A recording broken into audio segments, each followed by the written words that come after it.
Vamos a lanzarnos.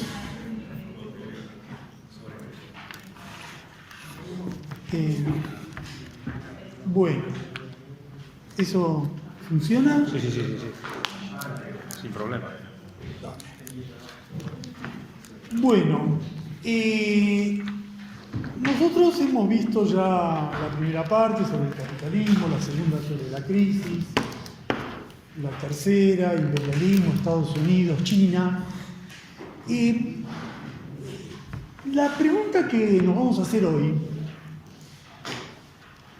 es ¿qué lugar ocupa la ideología neoliberal en la etapa actual del capitalismo y qué significado tienen los movimientos de auge de la derecha en el mundo y en América Latina en relación a la ideología y a la etapa? Con lo cual vamos a, ya esta reunión y las últimas dos ya son de temas más políticos. El punto de arranque es más o menos obvio. Es evidente que la ideología neoliberal ha cumplido un papel muy importante en los últimos 40 años, ha servido a la restauración del poder de las clases dominantes y esta ideología neoliberal es una ideología en todos los sentidos que uno puede asignarle al término. Es una ideología como creencia, como cosmovisión, como forma de legitimación, como defensa al servicio de los poderosos. Hay un libro de Eagleton, que sintetiza las características de la ideología y de su lectura uno más o menos deduce que la ideología neoliberal es completamente funcional a lo que se entiende por ideología. Es un instrumento que ha orientado la acción de las clases dominantes, es un credo que ha cumplido un papel muy importante en la estabilización de las clases dominantes, ha estado al servicio de esos grupos, le ha dado cohesión a esos grupos y ha sido uno de los pilares del funcionamiento del capitalismo contemporáneo. La ideología neoliberal tiene, digamos, uno podría sintetizar que tiene 4 cimientos muy evidentes. Es sabido que se inspira en la economía neoclásica, los fundamentos de la ideología neoliberal. En la economía neoclásica, aunque yo diría que más la vertiente austríaca que la walrasiana, en el sentido que resalta mucho la supremacía irrestricta del mercado.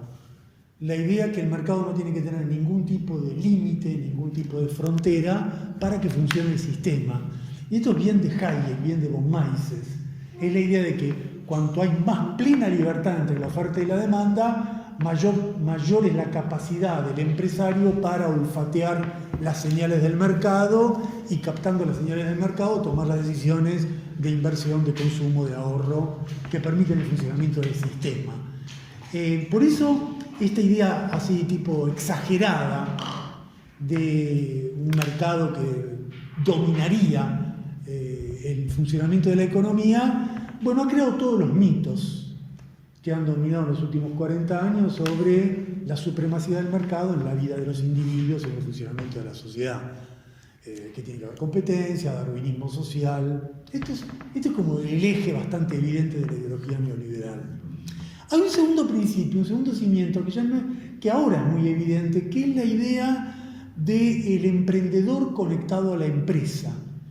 Hay un libro muy importante de Boltanski sobre la empresa, la ideología de la empresa en el capitalismo contemporáneo. Él distingue lo que era la ideología del empresario de fin del siglo XIX, basada en la idea de que el empresario es el hombre que asume riesgos, del empresario de principios del siglo XX, que cumplía una función organizadora de la empresa, del empresario neoliberal. El empresario neoliberal es la idea de un emprendedor, donde la empresa es un ámbito flexible, libertario, como dicen mucho, es la transformación de las ideas libertarias del 68 en un instrumento para la acumulación capitalista.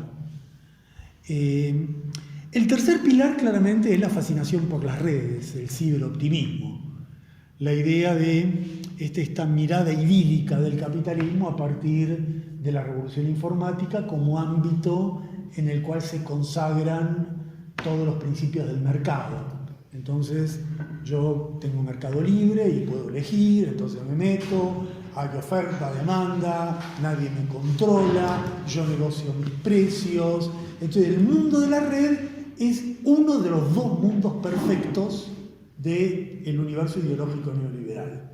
Allí nadie, ningún Estado, ninguna reglamentación, nadie me impide a mí, empresario, tomar decisiones viendo todas las posibilidades de la oferta y la demanda.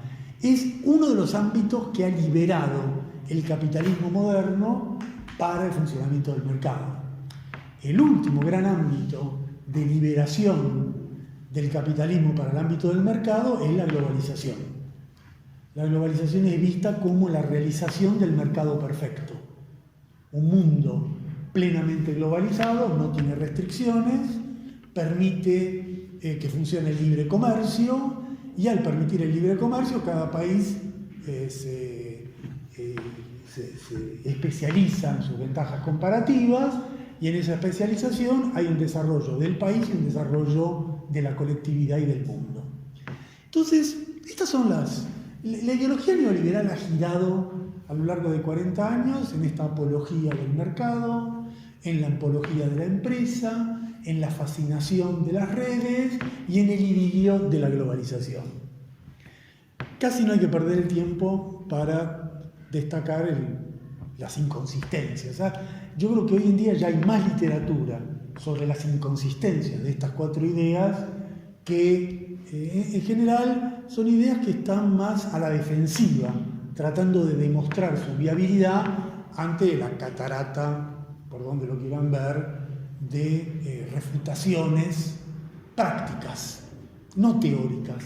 40 años de neoliberalismo han demostrado que en cualquiera de estos cuatro planos ninguno de esos pilares funciona en el capitalismo realmente existente.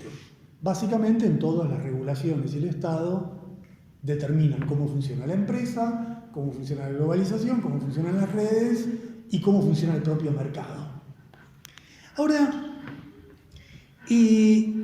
uno de los puntos quizás más críticos que también tuvo la ideología neoliberal es una tensión histórica entre liberalismo económico y autoritarismo político. Eso ya empezó con el viaje de Hayek a Chile para investirlo a Pinochet. Desde el momento que el pinochetismo fue así como la consagración del inicio del mundo neoliberal, bueno, fue nada menos que el pinochetismo. Entonces, siempre ha habido esta relación donde para que haya libertad económica plena tiene que haber autoritarismo político pleno. Es como la contradicción que ha acompañado y que ha socavado el funcionamiento de esta ideología neoliberal. Ahora, no cabe duda que con matices, con vueltas, con idas, esta ideología, y con todos estos 4 o 5 planos, ha reaparecido permanentemente. Ha sido fundadora del periodo neoliberal y ha estado en mutación constante y en presencia constante a lo largo de 40 años. Hay un trabajo muy importante de Davis que destaca la existencia de 3 periodos muy distintos de esta ideología. Davis dice que la ideología neoliberal pura, empezó con el thatcherismo y con Reagan y solo duró hasta la caída de la Unión Soviética. Solo duró fue desde mitad de los 80 hasta el 89. Desde mitad de los 80 hasta la caída de la URSS. Porque fue una ideología, un neoliberalismo de batalla, cuyo objetivo era demoler a la Unión Soviética, objetivo estratégico. Y por eso recogía las ideas de von Mises, recogía lo que fue el origen, el fundamento histórico de los principios austríacos, era la lucha contra el comunismo, contra el socialismo, a fin del siglo XIX, y volvió a esa función y cumplió esa función de neoliberalismo combativo hasta que cayó la Unión Soviética. Davis dice que después, desde 1989 hasta el 2008, hasta la crisis, predominó lo que él llama un neoliberalismo normativo, que fue el neoliberalismo de la tercera vía, que fue una modalidad mucho más persuasiva, donde lo que predominó es una ideología de la meritocracia, de la eficiencia, del mercado como principio rector de la sociedad, pero sin mensajes necesariamente bélicos, sin mensajes de destrucción del enemigo. Claro que esto estaba conectado con la idea del fin de la historia, de Fukuyama, que el capitalismo triunfó definitivamente y por lo tanto no había que luchar contra nadie. Ya era un sentido común que el capitalismo y el neoliberalismo se han implantado, y esta es la época de Tony Blair, de Clinton, incluso aunque no entra en la clasificación temporal de Obama, ¿no? Es el típico de personaje, los personajes neoliberales simpáticos, donde el Clinton, donde el neoliberalismo es como un mundo que va bien, todos vivimos felices y todo anda a la perfección con principios neoliberales y vida feliz de toda la sociedad. Bueno, este universo, que fue un universo bien socialdemócrata, Davis dice, tiene un estudio muy interesante que dice ¿por qué los gobiernos más socialdemócratas y no los conservadores eran los que podían expresar nítidamente este neoliberalismo normativo? Bueno, esto claramente concluyó con la crisis del 2008. La crisis del 2008 probablemente fue el impacto más severo que tuvo la ideología neoliberal. Y fue muy severo, y visto ahora con perspectiva, probablemente quizá golpeó más a la ideología neoliberal que a la propia consistencia del capitalismo de este periodo. ¿Y por qué la golpeó? Bueno, por una razón obvia, porque socavó su principio. De la crisis del 2008 se salió con el rescate de los bancos, y los bancos intervinieron explícitamente, y los bancos intervinieron porque el Estado, la Fed y el Estado norteamericano actuaron. O sea, se vio nítidamente cómo todas las ideas que hay un mercado que gobierna quedaron desmentidas por la realidad, que frente a la crisis el neoliberalismo no funciona. Y si el neoliberalismo no funciona en la crisis, no funciona en ningún lado, porque cualquier ideología se valida en los momentos complejos, si no, no es una ideología. Si yo digo, mi sistema de ideas es en los momentos de pasividad, no, yo tengo que demostrar que mi sistema de ideas es válido en la adversidad. Bueno, en la adversidad se extinguió el neoliberalismo y choqueó duramente, probablemente estructuralmente, es algo que realmente tardó muchos años en notarse, socavó fuertemente la estructura de la ideología neoliberal. Y por eso, 3, 4, 5, en realidad 7, 8 años después, más o menos en realidad con Trump, pero un poquito antes, desde 2011 hasta acá, se ha impuesto un ambiente de negación de la ideología. Se ha impuesto el ambiente de la posverdad, del pragmatismo, del cinismo, cuya importancia radica en que si yo me guío por la posverdad, básicamente estoy anulando un principio ideológico para mi razonamiento. Si yo soy pragmático, si yo digo que no importa lo que vos digas, tu razonamiento es secundario, porque total lo que va a ocurrir es algo que está dado. Bueno, si algo está dado, ¿para qué sirven las ideas que yo voy a exponer para justificarlo? La función de la ideología es decir, hay que hacer tal cosa porque esto sirve en función de algo, para que la sociedad funcione, para el bienestar común, para algo.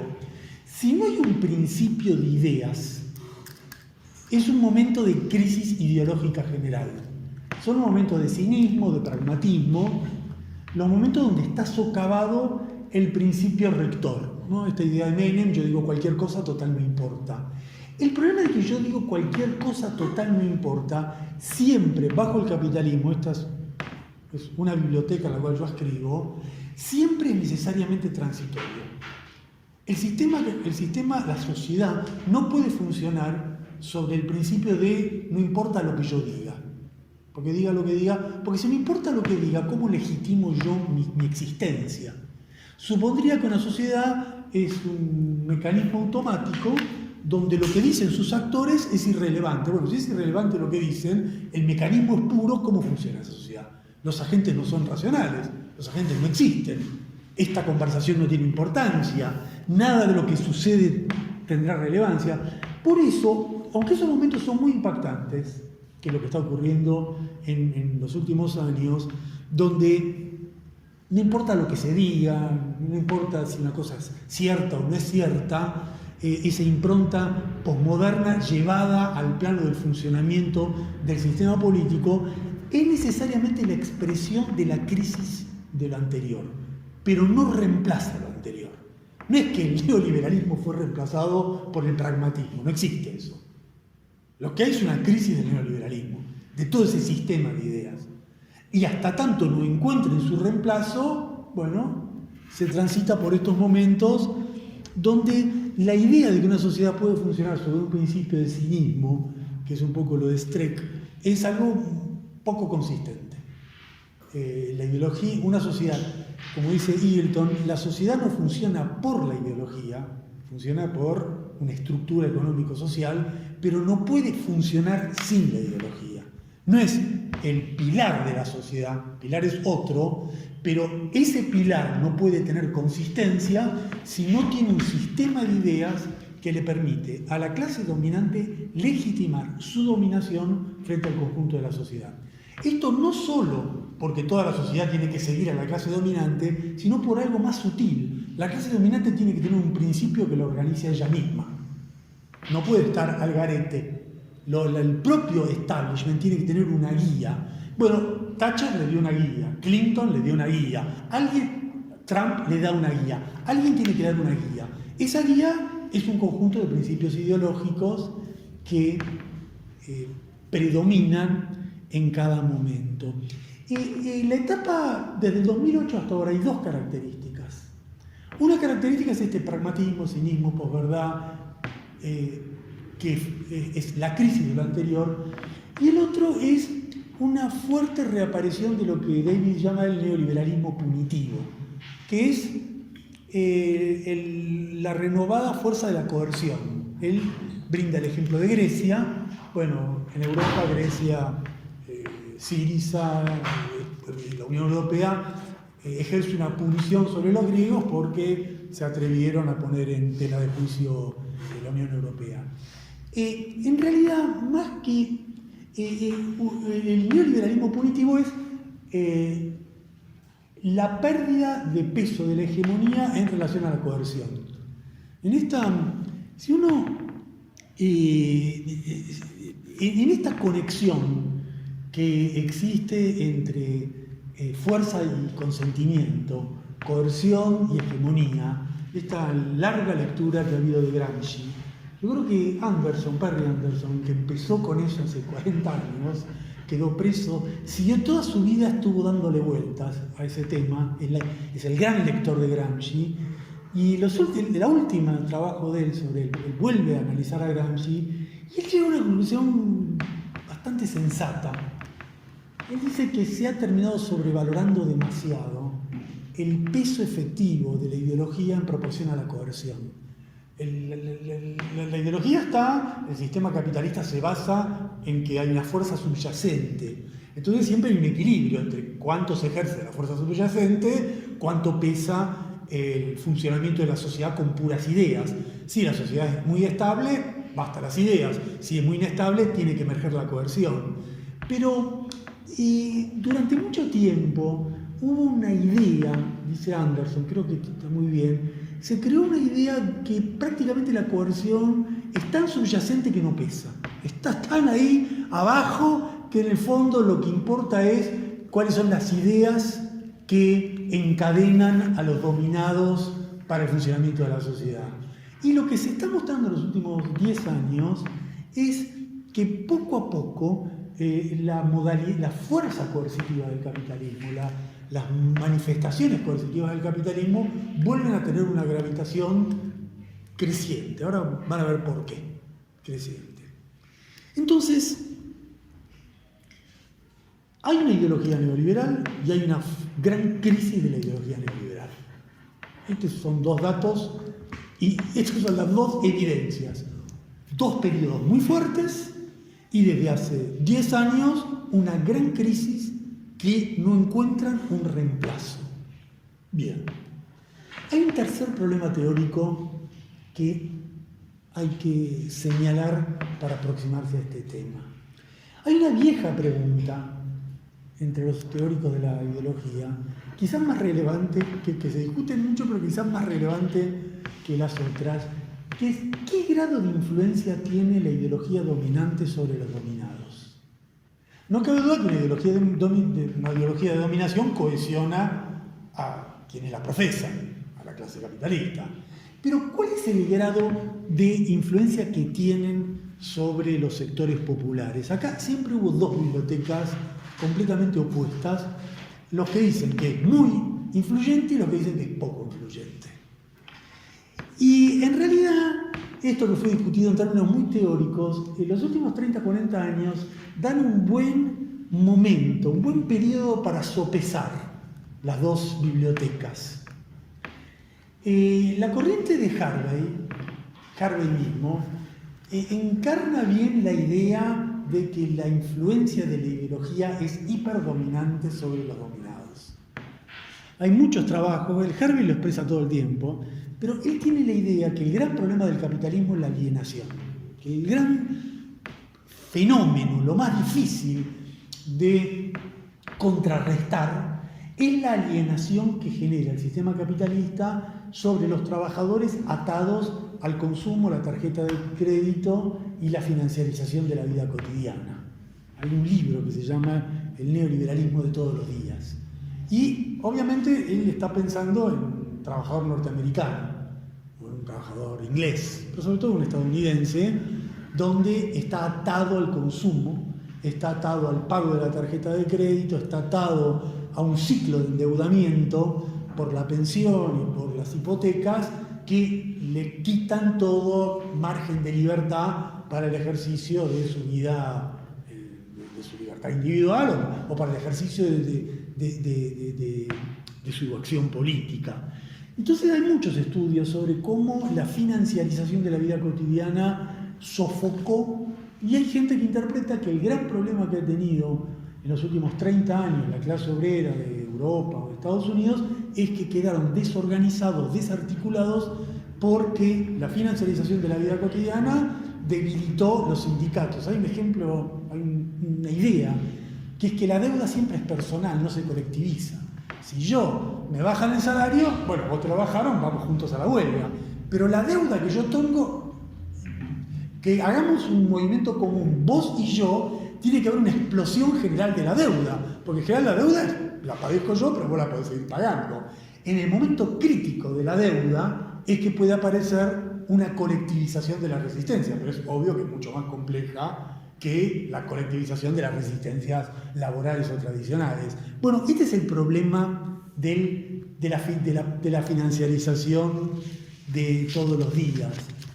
Henrich tiene más o menos la misma idea, pero Henrich todo tiene que tener un poco de Hegel, Lukács, si falta eso no. Pero él dice algo que él va más allá, porque él dice, si esto es así, saca una conclusión muy interesante, que si lo de Harvey es así, hay que revalorar el papel del fetichismo, dice Henrich, en el sentido que el fetichismo involucra a toda la sociedad en la mediación de las cosas en cualquier acto de la vida cotidiana, donde las relaciones sociales quedan disueltas, donde hay una pérdida de la capacidad de comprensión de lo que ocurre por el fetichismo del capital, del dinero. Y él dice, contra Lukács, él dice que ningún sector social tiene privilegio cognitivo frente al fetichismo que involucra a todos. Lo que está queriendo decir es contra la tesis de Lukács, del principio del siglo XX, que decía que los trabajadores tenían una capacidad, la metáfora del paisaje. Los trabajadores pueden ver la sociedad desde un lugar que el resto, que la burguesía no puede ver, porque están todos fetichizados, menos la clase obrera, que es lo que llamaba el punto de vista del proletariado. Tiene una mirada, porque puede romper esa enajenación a la cual él no está sometido. Bueno, él es muy crítico de esta idea, pero muy crítico tomando el ejemplo de la financiarización de todos los días. No es una discusión filosófico abstracta. Él dice, ¿cómo el obrero inglés norteamericano va a poder mirar algo? En realidad no puede mirar nada, no puede ni pensar nada, porque está fetichizado, sufre un fetichismo más fuerte que cualquiera, porque el tipo trabaja, endeudado y no puede ni pensar. Bueno, esto es una biblioteca. La otra biblioteca dice todo lo contrario. Dice que no hay que darle tantas vueltas a la cosa, que es mucho más sencillo. El neoliberalismo, o la ideología burguesa, en este caso el neoliberalismo, nunca penetra tan fuertemente entre los trabajadores que su vida no está normada por principios de mercado, de libre empresa, de libre comercio. Su vida está normada por manifestaciones de socialización espontánea, su familia, su trabajo, su vida cotidiana, sus amigos, lo que él hace, que esa socialización cotidiana necesariamente lo distancian de principios neoliberales muy fuertes. Y aunque los medios de comunicación te digan todos los días algo, el nivel de asimilación profunda es bajo. Bueno, uno dice que es altísimo, el otro dice que es poquísimo. ¿Quién tiene razón? Bueno, quien tiene razón lo sabrá el teórico que resuelva estos temas. Pero lo que nosotros vamos a estudiar hoy es algo que parecería darle la razón al segundo grupo. Porque si el neoliberalismo está en crisis desde el 2008 y el capitalismo no está en crisis, el capitalismo no sufre el shock que sufre la ideología, quiere decir que esa ideología no penetró tanto en la sociedad como para inhabilitar que esa ideología pierda peso y la sociedad continúe. Desde el 2008 hasta acá el capitalismo sigue funcionando, pero la ideología liberal ya no funciona como antes. Si no funciona como antes, quiere decir que hay menos adherentes a la ideología neoliberal. Si el sistema funciona con menos ideología, con pragmatismo, con verdad, con lo que sea, quiere decir que su penetración no es tan seria o tan significativa como imaginaban la otra corriente. Y todo esto a nosotros, o amigos, lo que está para este curso, interesa por un problema que vimos en la primera clase. El problema es es el gran enigma de este curso. La etapa que empezó hace 40 años y que claramente por todo lo visto a lo largo de estas clases es un tipo de capitalismo diferente al anterior, digital, precarizado, ya vimos por qué es tan diferente. ¿Es un capitalismo neoliberal o no es un capitalismo neoliberal? Si es un capitalismo neoliberal, bueno, la ideología neoliberal, como uno de sus elementos, tendría que acompañarlo. Como la digitalización, como la precarización, como la globalización. Si la ideología neoliberal puede haber estado en un primer periodo, pero no en un segundo, quiere decir que estos 40 años no se definen por el neoliberalismo, sino por otro rasgo. Probablemente la globalización, la internacionalización, la digitalización, las otras características. O sea, a los fines no de la ideología, sino del análisis de todo el periodo, la idea que el neoliberalismo, en realidad la ideología neoliberal, rigió desde mitad de los 80 hasta el 2008, y desde el 2008 hasta ahora ya no rige, tiene implicancias fuertes, si esto es así. Si esa es la hipótesis, estuvo acá pero ya no está aquí, bueno, eso significa que toda la etapa que incluye los dos momentos no está bajo el signo del neoliberalismo, sino bajo otros signos que podrían incluir ideologías neoliberales y no neoliberales. Esta es la hipótesis. La hipótesis en juego es que si hay una ideología no neoliberal vigente en los últimos 10 años y se asientan, el mismo modelo neocapitalista incluye ideologías diversas. Y si incluye ideologías diversas, el neoliberalismo no es el rasgo central del periodo. Esta hipótesis la vamos a revisar estudiando la manifestación política de la crisis de la ideología neoliberal, que es el auge mundial de la derecha.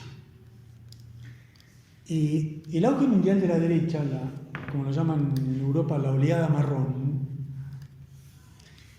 el auge mundial de la derecha empezó a ser fuerte, más o menos, forzando un poco la periodización, podríamos decir más o menos, entra claramente después del 2008.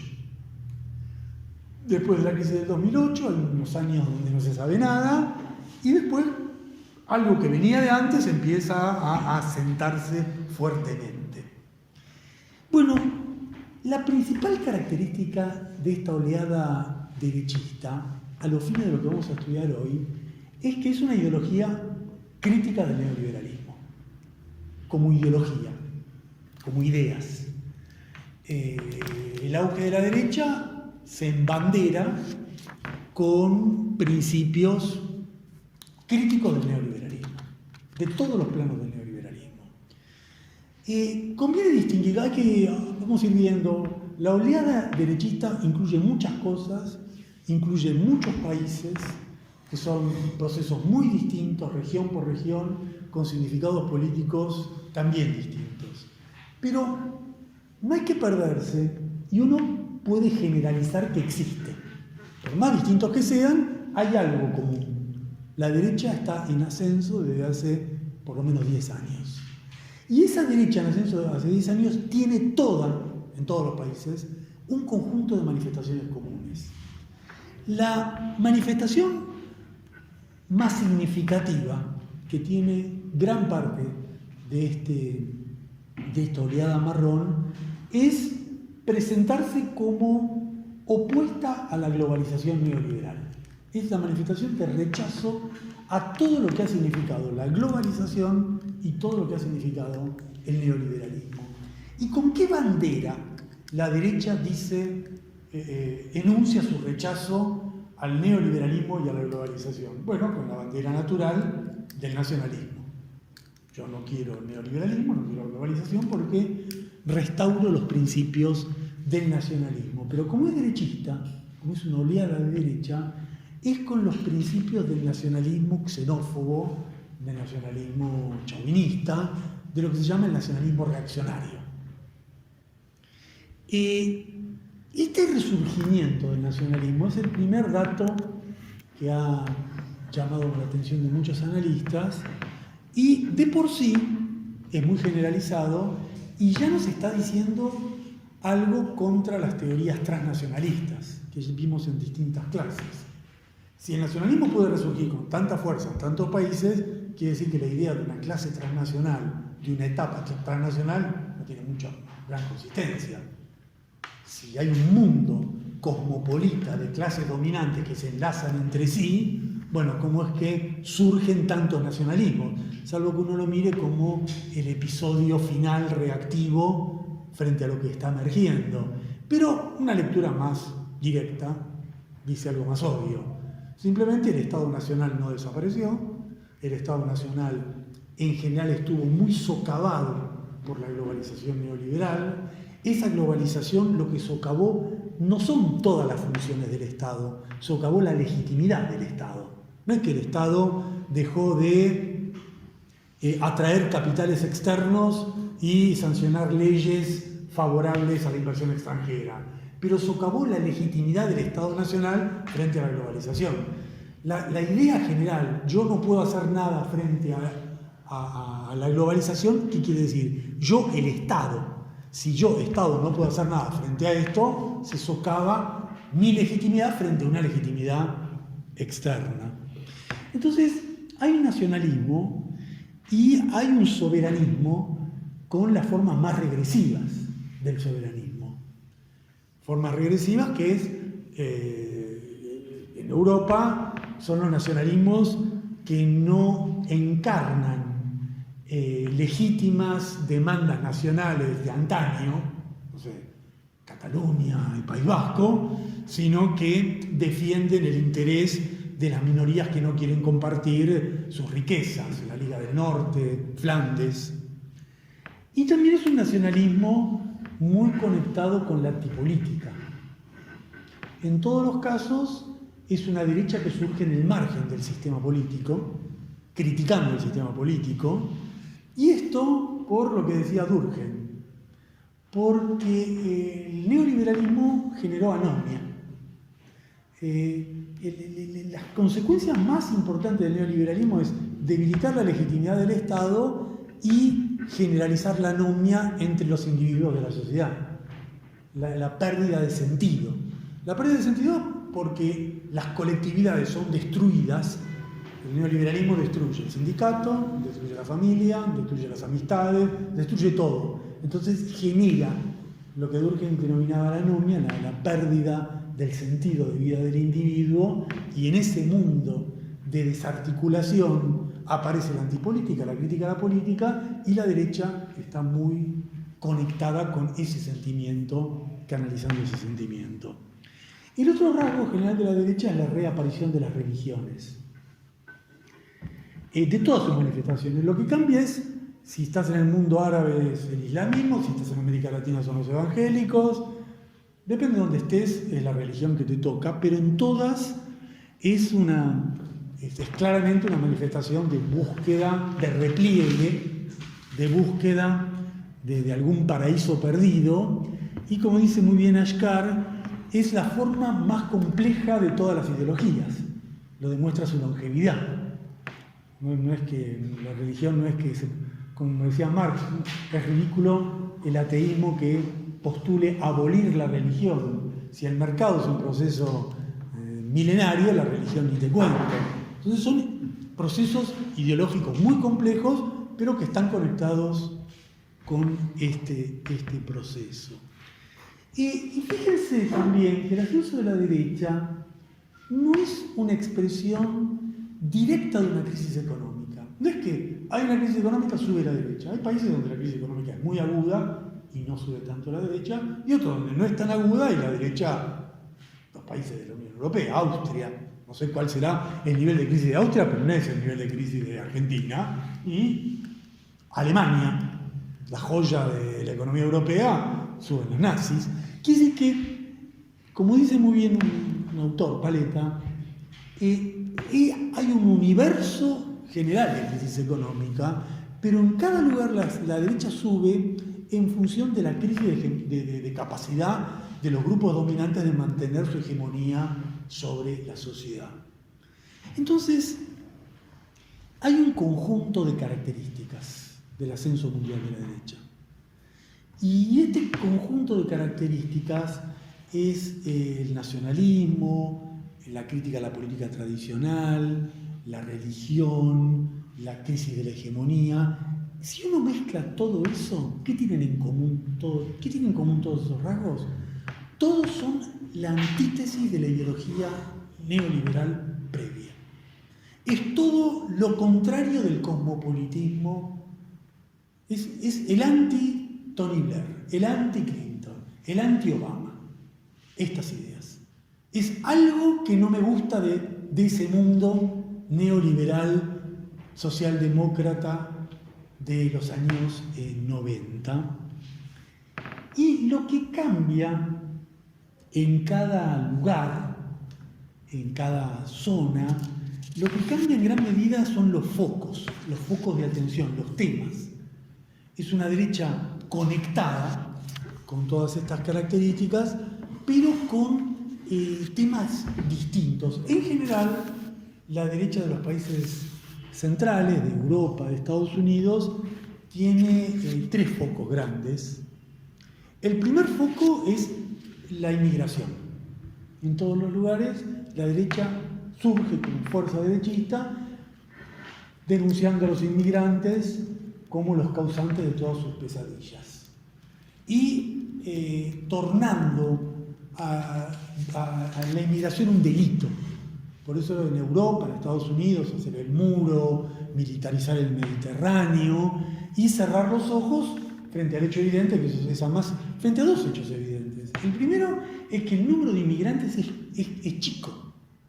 No hay ninguna relación entre lo que se dice de los inmigrantes y su número real. Por ejemplo, el Líbano o Turquía tuvieron 3-4 millones de inmigrantes refugiados. En Europa cada 1000 tipos que entran ya es un escándalo en la sociedad. Hubo 7 millones de desplazados en la guerra de Colombia en los últimos años y cada mexicano que cruza la frontera es un escándalo en Estados Unidos. Y el hecho es que el grueso de los inmigrantes es el resultado de las guerras, de la devastación de Medio Oriente, de África, generada por los propios países centrales. Entonces los países centrales generan la inmigración y después la reacción frente a los inmigrantes. El otro rasgo común de la derecha en los países centrales es la hostilidad hacia minorías desprotegidas, un tipo de minorías. En general, las víctimas más comunes en Europa son los musulmanes, los descendientes del mundo árabe. Es algo muy parecido a lo que ocurría con los judíos en la entreguerra, muy parecido. No cómo va a terminar, pero el origen del fenómeno es más o menos el mismo. La diferencia es que en la época de los judíos había una competencia por el lugar de trabajo en el Estado. Los judíos eran un grupo muy calificado que competía con las élites nacionales en el manejo, en la posibilidad del acceso a los lugares clave del Estado. Ahora es por los lugares en el sector privado, pero el musulmán más o menos le pasa lo mismo que le pasaba al judío en la entreguerra. Bueno, los prejuicios culturalistas y todas las tonterías, todos los libros que especialmente en Francia se escriben sobre que el mundo va a ser invadido por los musulmanes, que entonces los blancos, desde Huntington hasta ahora, se han escrito todo tipo de estupideces mayúsculas, pero en las cuales se basa la derecha. Y la tercer rasgo, no tan generalizado pero muy importante, es una reacción neopatriarcal a los logros del feminismo. Probablemente el feminismo es quizá la mayor conquista de las últimas décadas, la conquista más visible, la conquista democrática más perceptible, el derecho más evidente que se ha conquistado en todos los países, y la reacción frente a eso es, la derecha tiene muchas formas de reacción frente a eso. El trabajo de Terborn es muy bueno. Terborn es muy bueno porque él cuenta algo bastante interesante sobre la familia.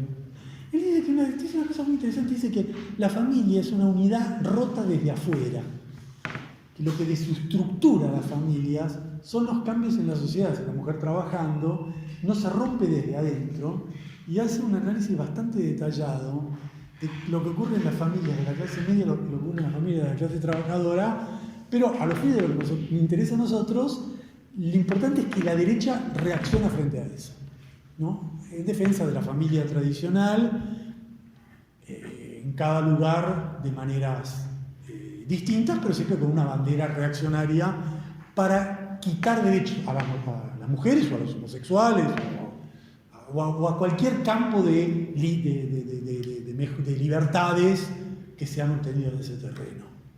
Entonces, hay una derecha nacionalista con otra ideología, y fíjense que en estos tres temas, contra los inmigrantes, contra las minorías desprotegidas y contra las mujeres, en estos tres temas la derecha es antiliberal.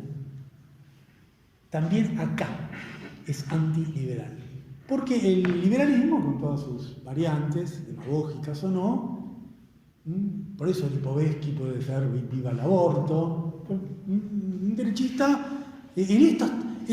puede decir que está muy bien en Estados Unidos, que gracias a que hay inmigrantes progresa la sociedad, como dice Hillary Clinton. O sea, son tres temas que chocan con el cosmopolitismo neoliberal como ideología predominante de la sociedad. Es el cambio que se observa entre el periodo 1980-2008 y 2008, la actualidad.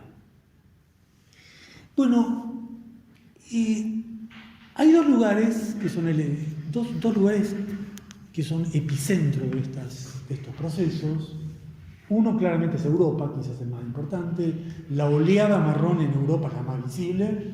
Además hay algunos números que son terroríficos, de partidos, afiliados, gobiernos, el ascenso de la derecha en materia de votos en los países europeos es escandaloso en todos los países, no hay ninguno que se salve, es literalmente una oleada. Y es una oleada cuya lógica es muy evidente, es una oleada reactiva frente a la Unión Europea. Es un movimiento, la derecha crece en Europa contra la Unión Europea y contra la Unión Europea asentada en principios neoliberales. Por eso, nacionalismo contra inmigrantes, contra minorías, todo contra la Unión Europea. Y esto en parte porque la Unión Europea ha sido el mecanismo de ajuste, de empobrecimiento, de pérdida de conquistas, que la derecha canaliza con sus banderas demagógicas contra la Unión Europea, pero además demuestra el lugar central de esto, claramente Francia porque es donde más acabado está este proceso, donde el Frente Nacional ya tiene como 3 décadas, donde tiene un nivel de penetración enorme y donde todos los matices que uno puede imaginar de la derecha están ahí en el Frente Nacional. Es el lugar, el centro de la islamofobia de toda Europa, y donde también se ve, en el caso francés, que es el más evidente, donde más se ve el sentido reactivo. Es la vieja derecha de Toulouse, la vieja derecha de los Pieds Noirs, de los viejos colonos, de los hijos de los colonos franceses, que se están vengando contra el mundo árabe, que ven como sus enemigos, como los causantes de su padecimiento. Entonces, la forma clásica, histórica, así fue siempre la historia de la derecha en Francia, hoy encarnada en el Frente Nacional. Pero hay muchas variedades, muchas clasificaciones, además en Alemania es distinto que en Francia. Hay formas virulentas, hay formas agresivas, hay formas defensivas, hay formas tradicionales, cada país tiene lo suyo, pero lo que tiene toda la derecha europea es que es antieuropea, y es antieuropea porque no se ha formado una identidad europea. Se ha formado la Unión Europea, se ha formado los bancos europeos, no se ha formado el fisco, pero están en eso, pero lo que no se ha formado es una identidad política europea. Y como no se ha formado esa identidad política, resurge con tanta facilidad la derecha. Ahora, la derecha europea es la más fuerte del mundo y al mismo tiempo la más débil del mundo. Porque la derecha europea está afectada por una contradicción intrínseca. Tiene que resolver un dilema existencial, un verdadero to be or not to be. Y la derecha europea es nacionalista, es antieuropeísta, pero si hace lo que dice, tiene que romper el euro y tiene que romper la Unión Europea. Y un gobierno de derecha en un país importante, Francia, Alemania, va a salir del euro y va a romper la Unión Europea y va a decir, bueno, no, todo esto no sirve, empezamos de nuevo, y entonces volvemos al franco y a Francia. Muy improbable. Es casi descartable, nada descartable en este mundo. Pero muy importante, todo el entretejido estructural creado a lo largo de 20 años, con 30, 40 años, una moneda para darle a Europa un lugar en la estructura del capitalismo mundial, va a ser socavada. Y si Marine Le Pen finalmente lo logra y es presidente, es premier de Francia, ¿qué va a hacer? ¿Qué va a hacer? ¿Se va a ir de la Unión Europea? Y si no se va a ir de la Unión Europea, lo que va a ocurrir con el Frente Nacional francés es lo mismo que lo que le ocurrió al fascismo, a los neofascistas italianos, que terminaron siendo un partido conservador común y corriente. Se va a terminar transformando en una especie de partido golista de segunda. Esta contradicción tan fuerte, una contradicción de base. La derecha europea tiene partidos que van al Parlamento Europeo. Entonces se hace una coalición de partidos nacionalistas europeos, pero un derechista francés no puede ir aliado a un derechista alemán, porque el derechista francés es básicamente francés. Entonces, si comparte con el derechista alemán un trabajo en común contra la socialdemocracia, en realidad es una variante del europeísmo. Y si es una variante del europeísmo, quiere decir que su sentido de existencia, que es el nacionalismo, pierde lógica. Bueno, este problema, en realidad, toda esta clasificación es, por supuesto, obra de un genio, de Perry Anderson, que demuestra algo realmente fantástico, que este es un problema estructural de la derecha europea. Hay un caso intermedio y hay un caso donde no está este problema. El caso intermedio es Inglaterra. ¿Por qué Inglaterra puede ensayar el Brexit y Francia, Marine Le Pen no se atreve a decir de que se va a ir del euro? Porque Inglaterra no está, tiene una relación con la Unión Europea, pero no está en el euro.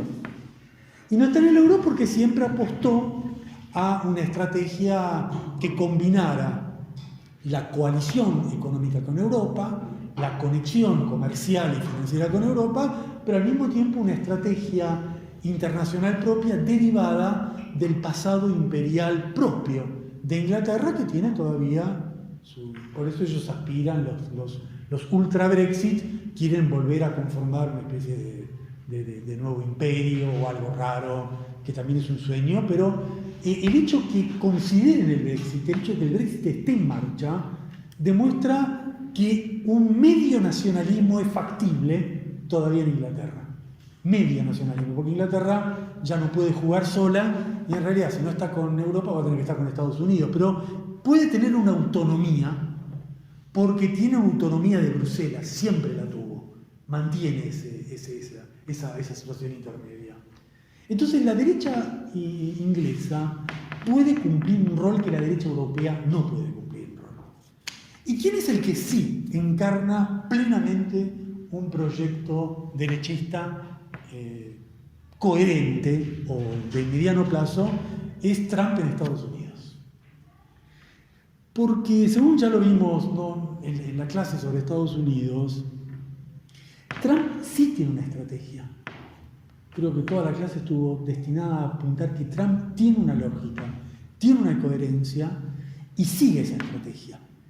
Lo hace de una forma que irrita a todos, pero, aunque sea como el rey Ubu en Washington, aunque sea un elefante en un bazar, es un hombre que, rompiendo todo, nunca pierde el hilo de lo que quiere. Él quiere recuperar la hegemonía económica de Estados Unidos con el menor gasto militar posible.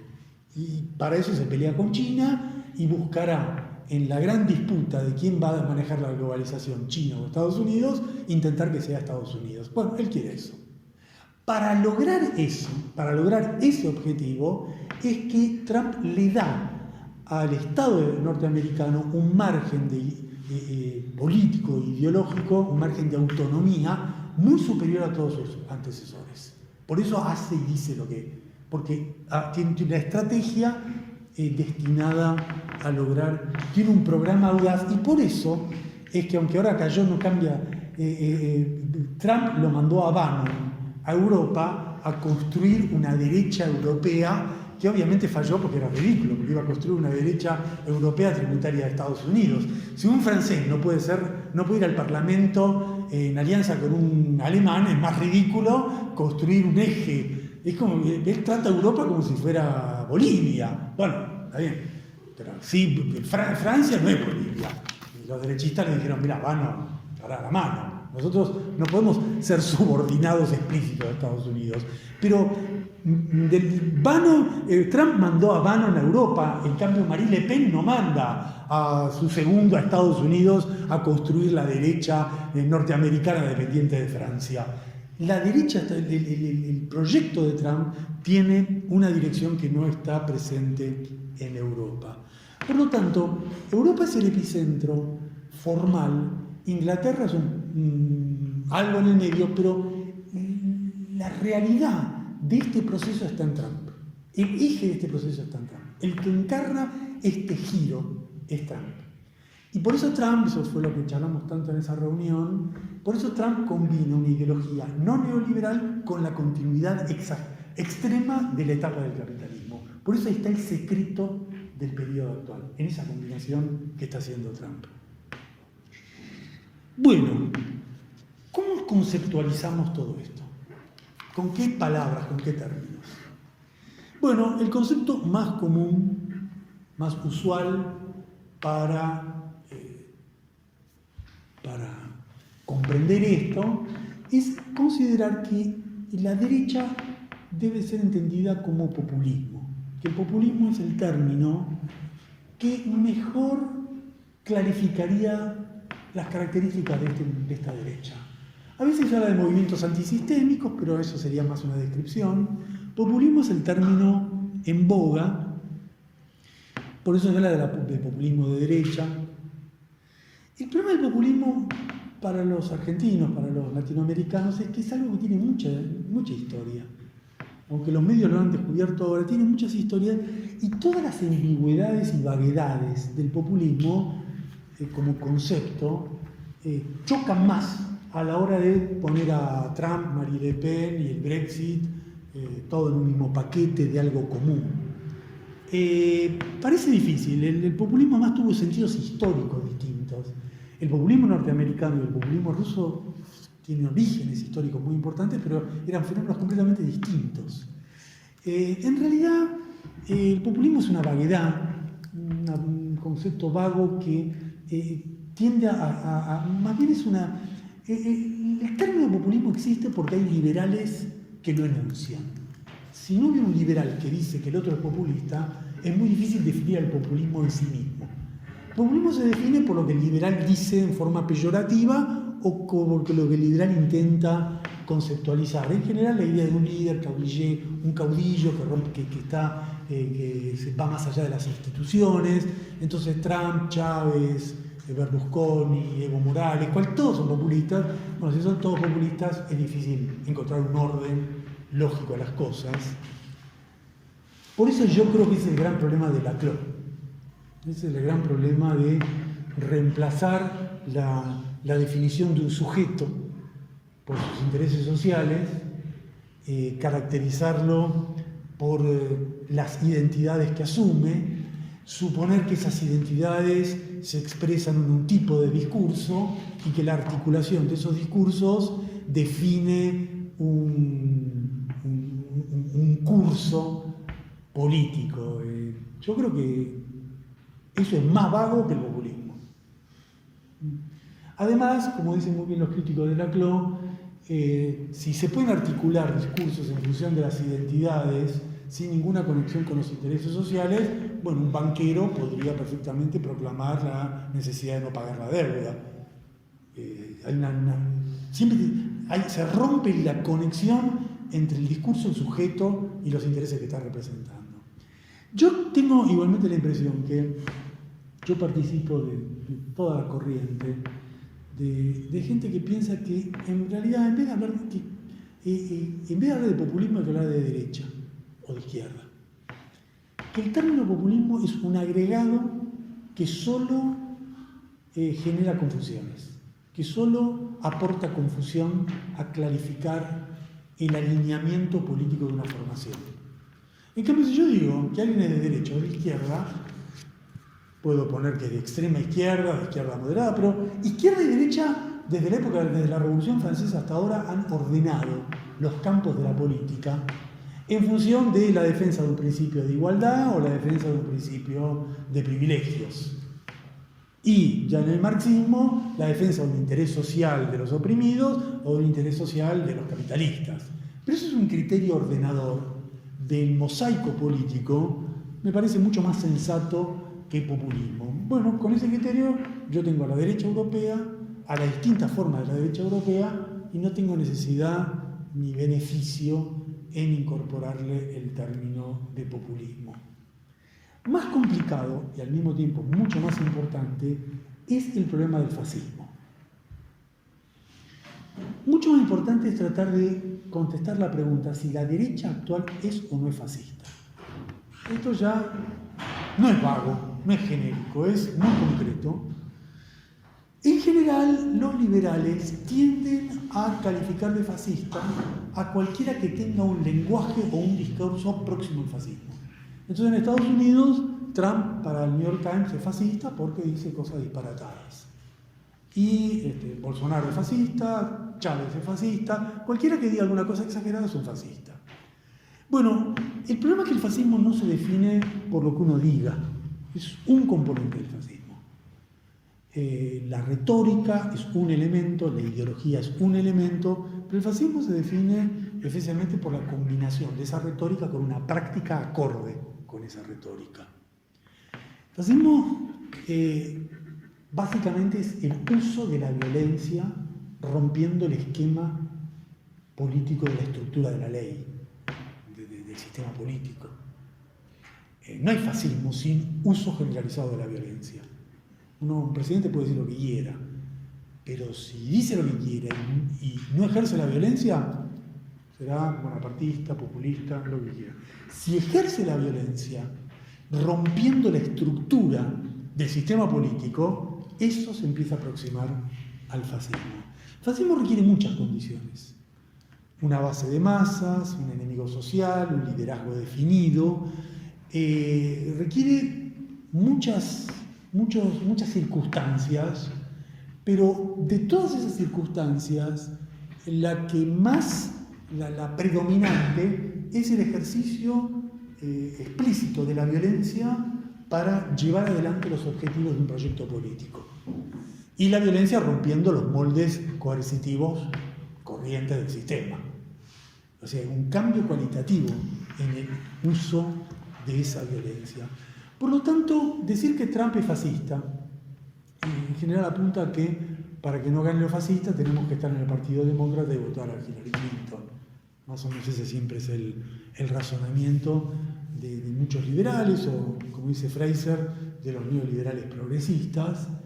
El fascismo es más complejo, mucho más complejo.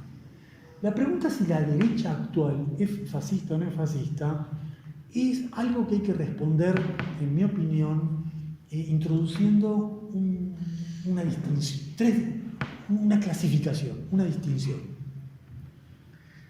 Porque si la derecha es fascista o no es fascista no se responde por sí o por no. Hay algunos autores que han planteado, me parece, en forma muy inteligente, la idea de clasificar 3 tipos de fascismo.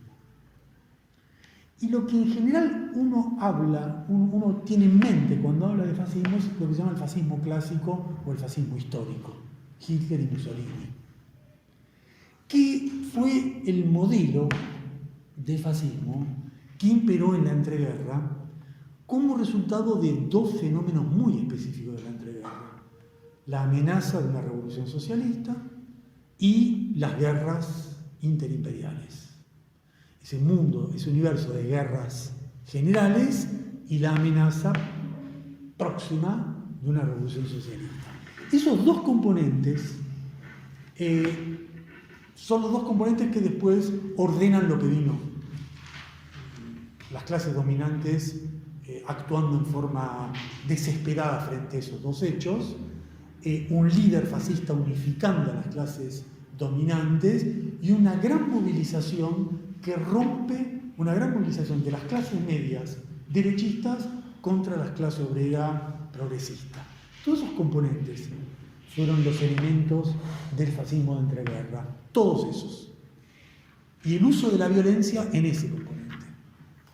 Ahora, es evidente que ese cuadro no está presente en la actualidad.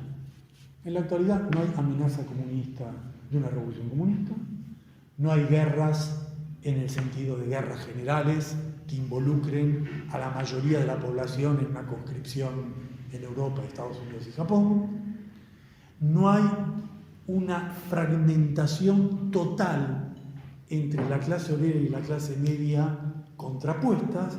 En realidad, como dicen muchos autores, se ha producido un cambio muy significativo en relación a la entreguerra. Hay un escenario opuesto en muchos planos. Uno de los más llamativos es que la clase obrera es nacionalista y la clase media es internacionalista. Se ha dado vuelta el mundo de la entreguerra. En el mundo de la entreguerra, la clase obrera es internacionalista, socialista, comunista, anarquista, y las clases medias eran clases medias empobrecidas que tomaban la bandera nacionalista y que el fascismo las enemistaba con la clase obrera. En la actualidad es la clase obrera que hay en los suburbios de París vota Le Pen, y las clases medias acomodadas que fueron el sustento cosmopolita del neoliberalismo. Se ha dado vuelta el mosaico social. Pero por donde lo quieran mirar, el cuadro actual de las derechas que yo he descrito no es el cuadro fascista de la entreguerra. Y ahí viene la pregunta más problemática. Si esto es así, ¿quiere decir que no hay fascismo en Europa y Estados Unidos? Por lo tanto, no hay amenaza revolucionaria, no hay comunismo, no hay guerra, no hay fascismo. Ahí viene la respuesta más inteligente que han dado varios autores, que es distinguir el fascismo clásico de las formas fascistas contemporáneas. Las dos formas de fascismo contemporáneo son lo que algunos llaman el protofascismo, que es la potencialidad del fascismo. Es el fascismo en gestación. Y el fascismo en gestación es un proceso que puede o no desembocar. En realidad, en Europa, en los lugares donde hay las formas más violentas, por ejemplo, en Grecia, la aurora dorada, son formas protofascistas, una potencial fascista. El otro rasgo es el neofascismo, que es el curso más institucional que tienen las modalidades fascistas actuales. Todos están en el Parlamento y Marine Le Pen construye un gran partido dentro de la estructura parlamentaria. Protofascistas, neofascistas, distinguidos del fascismo clásico, ninguno de los dos es fascismo, pero lo importante de esta caracterización es que plantea una posibilidad del fascismo. Yo estoy de acuerdo con lo que dice Paletta, que hay que tomarlo en serio, porque no estemos atravesando por una etapa semejante al fascismo clásico, no quiere decir que la posibilidad del fascismo está descartada en los países centrales ante la aparición de un momento, de una situación extrema, de una crisis extrema. Por ejemplo, él dice, si se rompe la Unión Europea, si estallan pedacitos la Unión Europea, si la crisis conduce a una situación tipo Argentina, tipo la crisis económica. Bueno, todas estas son construcciones neofascistas, protofascistas, cuyo desarrollo estará conectado con el devenir de lo que ocurra. Por lo tanto, es un devenir abierto que puede conducir a que estos partidos se disuelvan o que adopten una forma de fascismo pleno. Dicho esto, vamos al tercer plano. El tercer plano es la derecha en América Latina. Y lo interesante es que vamos a compararla con todo lo dicho hasta ahora, a ver si eso nos ilumina un poco respecto a las especificidades de la derecha en nuestra región. El primer rasgo de la derecha en América Latina es que es una oleada marrón mucho más reciente. Es una oleada derechista mucho más reciente. Tiene 5 o 6 años como mucho. Y la característica común es que es una reacción frente al ciclo progresista. En América Latina, todas las derechas que están apareciendo, todas son contra el ciclo progresista en su país. Esto es importante porque la derecha ha sido el sostén de la restauración conservadora y ha sido el sostén de la oleada golpista. Ha sido el sostén de Macri y ha sido el sostén del golpe de Estado en Temer o en Bolivia. ¿Es golpista? Pues va por la vía electoral o por la vía golpista. Pero en los dos casos su bandera es la reacción contra el enemigo inmediato anterior que fue el exponente del ciclo progresista. ¿Y por qué esto es importante? Porque esto es totalmente latinoamericano. En Europa o en Estados Unidos, la derecha no asciende frente al ciclo progresista inexistente en estos países. No es contra Lula, contra Chávez, porque no hay Lula y no hay Chávez, ni en Europa ni en Estados Unidos. Por eso, en Europa y en Estados Unidos adopta una forma antiliberal que no necesariamente adopta en América Latina, porque su reacción no es contra el neoliberalismo en general, no es contra la Unión Europea, es contra el ciclo progresista. Y esto es importante porque la derecha latinoamericana tiene un conjunto muy genérico de características comunes con la derecha mundial, muy genérico. El autoritarismo, la ideología represiva, la intolerancia, pero en realidad son más las diferencias que las similitudes. Son derechas, son derechistas, pero lo más llamativo es lo singular de la derecha latinoamericana. Y esa singularidad está dada básicamente por el revanchismo frente a la oleada progresista. La derecha latinoamericana se explica por lo que ocurrió en los últimos 10, 15 años. Y es la revancha frente a eso, y por eso es tan distinta y al mismo tiempo es más clásica. La derecha latinoamericana es más clásica en el sentido que es una derecha puramente es lo que siempre se entendió por la derecha. ¿Qué es un tipo de derecha? Básicamente un anticomunista, su enemigo central es la izquierda. No es el neoliberalismo, es la izquierda. Bueno, lo que tiene en común en toda América Latina, el ascenso de la derecha en nuestra región, es que básicamente su enemigo es el ciclo progresista o la izquierda. Cuanto más derechista sos, más es toda la izquierda. Y cuanto más estás en la extrema derecha, tu enemigo es el comunismo, Cuba, Venezuela, Salvador Allende, todo lo que ha sido históricamente los enemigos de la derecha. Y esto no es así en Europa y en Estados Unidos. En Europa y Estados Unidos el comunismo es, bueno, así algo al pasar. Su enemigo no es el comunismo. Su enemigo es el neoliberalismo, la Unión Europea, los inmigrantes, la necesidad del nacionalismo. Aquí es más clásico porque el revanchismo es contra un proceso progresista más reciente que en la derecha está conectado con el fantasma histórico del comunismo y de la izquierda.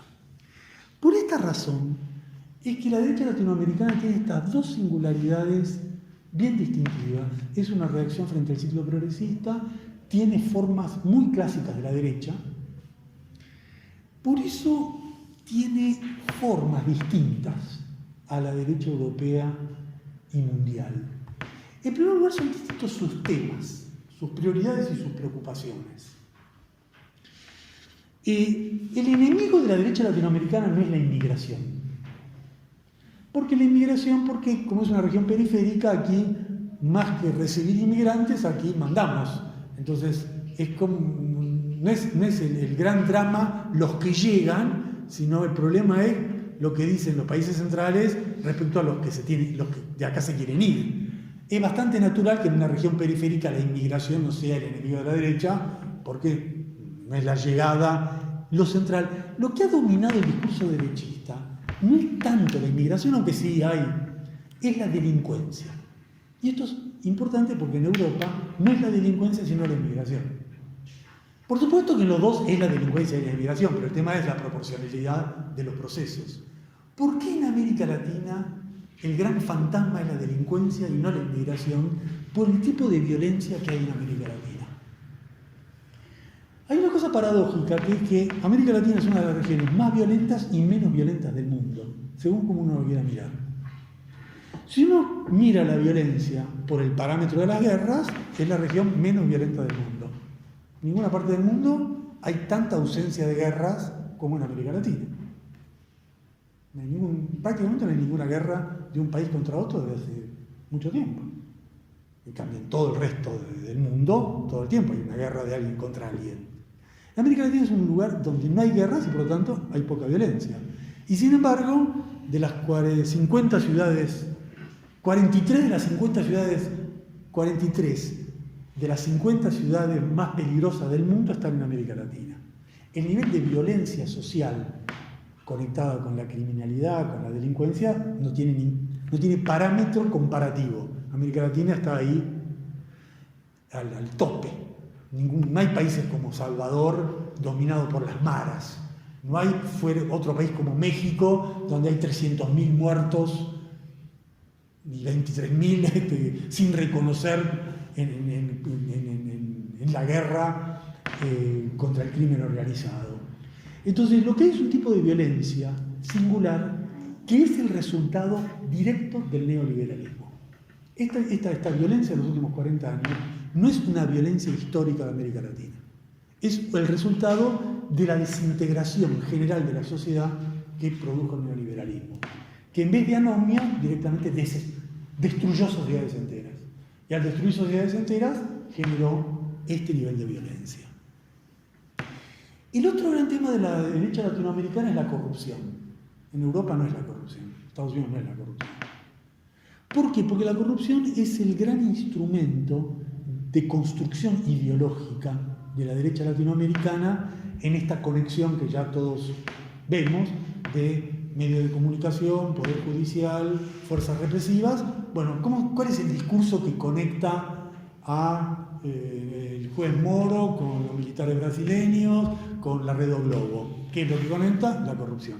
La corrupción es el elemento, es el pretexto, es el argumento banal que es retomado de la historia latinoamericana, que fue siempre el gran argumento de los golpes de Estado desde el principio del siglo XX. Entonces vuelve el mismo lenguaje, vuelve el mismo fantasma, que es lo que permite conectar, crear este tipo de estructura donde la derecha se reinventa con el poder judicial, con los medios de comunicación y con el ejército, con también una modalidad religiosa muy específica, muy singular, que es el ascenso de los evangelistas. Los números son insólitos. Si uno mira los últimos 30 años, después si quieren se los digo, los números de avance de los evangelistas y retroceso de la Iglesia Católica son fulminantes, y los evangelistas son el sustento material, ideológico. Por eso el Papa se ha vuelto tan progresista, porque entre otras cosas el espacio neopatriarcal ultraderechista ya está ocupado por completo por los evangelistas. Es el otro sustento novedoso y singular de la derecha latinoamericana, y un rasgo específico de la derecha latinoamericana es el nivel de la violencia, el uso de la violencia, entendido sea en sus formas paraoficiales o directas, vía la criminalidad, vía el sostén al golpe de Estado, vía... se ha roto en América Latina en los últimos 20 años la idea de una derecha moderna y conservadora. Lo lamento por Nathanson, pero no es así. No es así. La idea de que la derecha se civilizaba porque el sistema político se civilizó, entonces como ahora hay una centroizquierda y una centroderecha y todos estamos amigables, bueno, lo que hay es golpe de Estado en todos lados, de la forma más clásica. ¿Por qué? Porque la derecha no puede civilizarse en un sistema tan corroído. En el fondo el problema es muy sencillo. Un sistema político y social corroído por el neoliberalismo, la desestabilización es muy profunda, entonces no hay bases para un modelo de conservador tradicional de la derecha. Dicho esto, es muy importante registrar la diferencia económica de la derecha latinoamericana con la derecha de los países centrales. Y aquí, de nuevo, un punto clave. La derecha latinoamericana no es antiliberal. La derecha europea y estadounidense es antiliberal.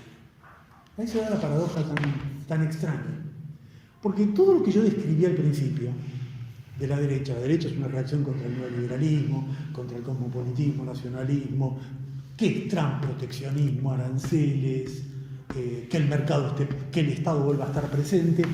Todo eso no está en el discurso de la derecha latinoamericana, que rompe con la tradición de la derecha latinoamericana. Históricamente la derecha latinoamericana era nacionalista y desarrollista, y la derecha actual es neoliberal, aperturista y librecambista, que eran las banderas históricas del neoliberalismo.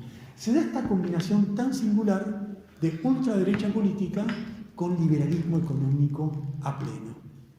Y entonces, también eso, la distancia a la derecha regional de la derecha de los países centrales, y un cuarto, quinto rasgo de la derecha latinoamericana, como es clásica, es una derecha muy proimperialista.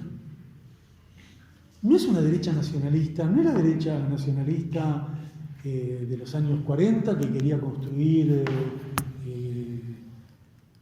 una soberanía argentina para garantizar que Brasil es un país grande, Argentina es un país grande. No, es una derecha completamente entregada a la embajada norteamericana, que es la que le dice a esa derecha lo que tiene que hacer a la mañana, lo que tiene que hacer a la noche.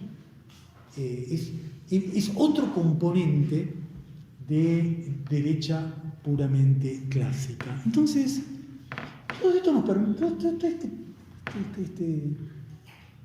este relato nos permite observar que por las prioridades, por los mensajes, por los lemas, por la conducta, la derecha latinoamericana es sumamente singular en comparación al resto de la derecha internacional. Y eso se ha visto muy claramente en los últimos 4 casos de estos últimos años, lo que acabo de relatar. Se ha visto nítidamente en el golpe de Estado de Bolivia de la semana pasada. La derecha ha actuado en forma descarada, como derecha pura, con rasgos fascistas muy explícitos, con manifestaciones de racismo que casi recuerdan a Hitler, donde el indio es más o menos tratado como Hitler trataba a los judíos. Hay una derecha, ultraderecha boliviana sosteniendo un golpe de Estado de la forma típica con la cual se sostenían los golpes de Estado en Bolivia. La derecha venezolana es la ultraderecha de la región, son súper pinochetistas.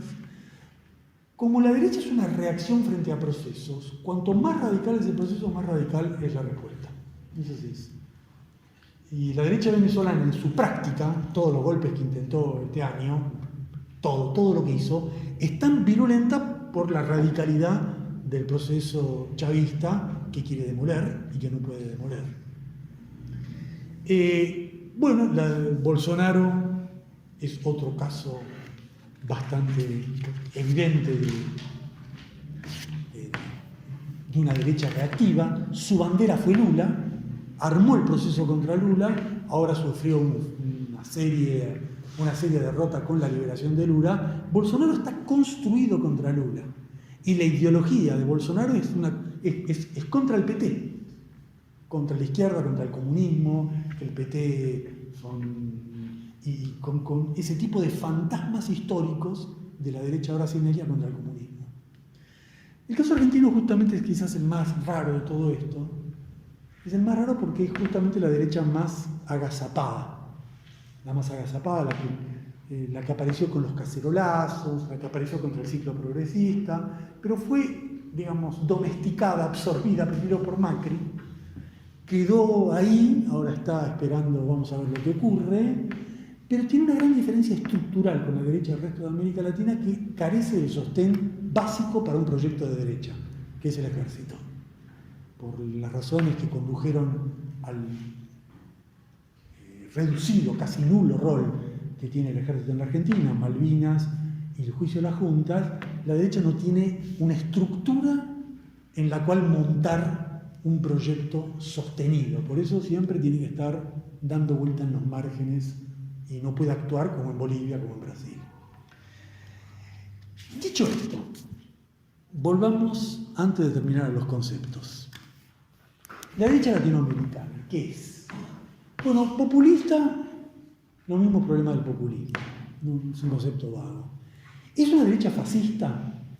Acá siempre hay una discusión histórica. Hay gente que piensa que el fascismo no puede existir en América Latina porque el fascismo es un proceso de los países centrales y no de las periferias. Yo creo que esto es un razonamiento esquemático. El fascismo existió en la periferia pero en general en la periferia fue más fuerte en la Guerra Fría que en los años 30, porque el fascismo encarnó los procesos contrarrevolucionarios específicos de la periferia. Por ejemplo, cuando hubo 1 millón de muertos en un golpe de Estado en Indonesia, si eso no es fascismo, ¿qué es fascismo? Yo creo que las dos formas de... Lo que más se aproximó en América Latina al fascismo, lo que más tuvo de componentes fascistas, fue el pinochetismo y el uribismo. El pinochetismo de Chile y el uribismo de Colombia.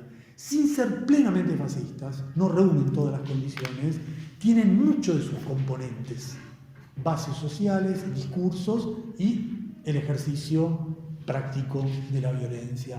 Ahora en Bolivia se vio una forma fuerte de fascismo, y Bolsonaro es un intento de fascismo que no está prosperando por múltiples razones. Es un proyecto de fascismo que no encarna en el proceso político brasileño. Yo creo que la mejor forma de ver si hay fascismo o no hay fascismo en la periferia es ver lo que pasa en el mundo árabe. En el mundo árabe el yihadismo es el fascismo en acción plena, ahí contra la primavera democrática.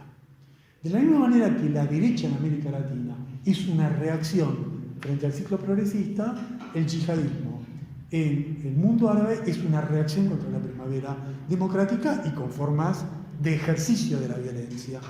Si uno tiene que buscar un parámetro y decir, ¿hay fascismo en América Latina? Tiene que mirar el mundo árabe y ver si están esos niveles de violencia. Bueno, como en ningún lugar hay esos niveles de violencia, en América Latina siempre es proto o neofascista, pero no la realización del fascismo que sí se ha visto en el mundo árabe. Por lo tanto, este es el panorama, esto es lo de hoy. Yo creo que toda esta exposición, bueno, estuvo centrada en la ideología y en la derecha en el mundo, la derecha en América Latina, por esta vía de los procesos políticos más contemporáneos, clarificar conexiones de lo que hemos estado analizando del capitalismo contemporáneo con sus formas políticas, en qué medida las corroboran o en qué medida las refutan. Se acabó. Bueno, los que resisten